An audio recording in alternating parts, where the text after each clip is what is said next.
Okay, hello again. Now we are going to continue our studying, our learning of grammar regarding to relative clause or adjective clause with where, with the next relative pronoun. Sekarang kita ketemu lagi untuk melanjutkan pelajaran kita tentang adjective clause atau relative clause, yaitu relative pronoun yang selanjutnya yaitu where, ya. Nah, where ini sesuai dengan artinya di mana. Jadi kita gunakan ini dalam relative clause dalam menerangkan di mana lokasi, ya, lokasinya di mana.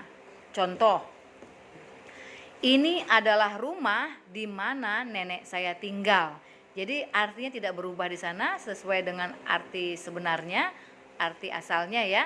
Seperti dalam kata tanya di mana, dalam relative clause juga dia berarti di mana. Jadi terjemahan yang tadi dari ini adalah rumah di mana nenek saya tinggal adalah this is the house where my grandmother lives. Contoh kedua, itu adalah lapangan. Itu adalah lapangan sepak bola di mana kami selalu berlatih sepak bola. Berlatih bermain sepak bola. Saya ulangi, itu adalah lapangan di mana kami selalu berlatih bermain sepak bola. English for that is the field where we usually practice playing football. Saya ulangi, that is the field where we usually practice playing football. Yang ketiga, di sana adalah bank di mana saya menabung uang saya. That is the bank where I save my money. Sekali lagi, that is the bank where I save my money.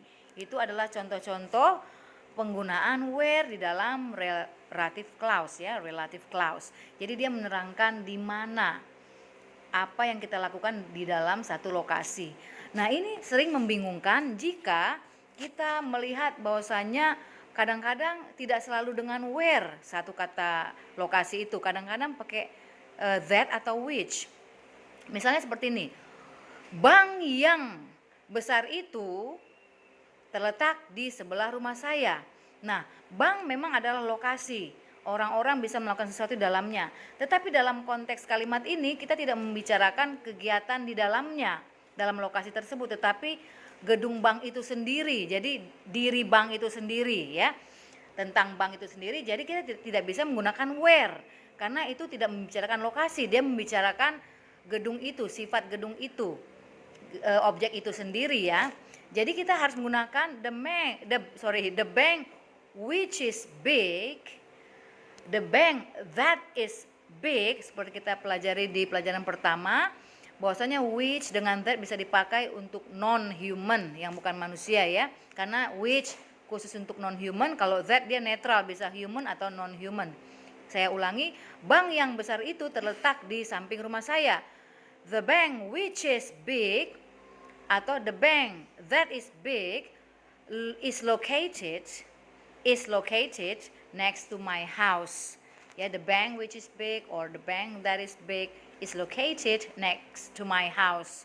Jadi di sana dia tidak membicarakan kegiatan yang dilakukan di dalam bank atau apa yang orang-orang lakukan di dalam lokasi tersebut, tetapi dia bicarakan tentang bank itu sendiri. Contoh yang kedua, lapangan yang kotor itu akan dibersihkan segera. Nah, lapangan adalah lokasi.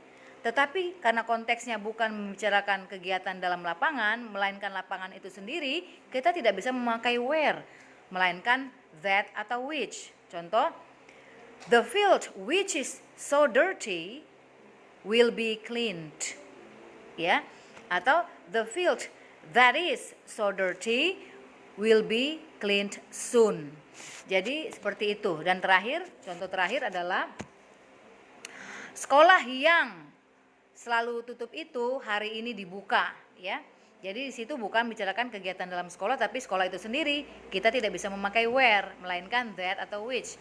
Jadi bahasa Inggrisnya adalah the school that is always closed atau the school that always closes, kita bisa menggunakan aktifnya ya. Tadi yang pertama saya gunakan pasif, the school that is always closed. Tapi itu bisa dijadikan aktif, yaitu the school that always closes. Tapi kita lebih natural, lebih baik menggunakan that is always closed. Ya, saya ulangi, sekolah yang selalu tutup itu akan dibuka misalnya besok.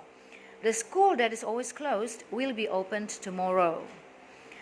Pakai which, kalau kita memakai which, the school which is always closed will be opened tomorrow. Demikianlah pelajaran kita mengenai mengenai where ya. Mudah-mudahan bisa gampang dimengerti. Terima kasih.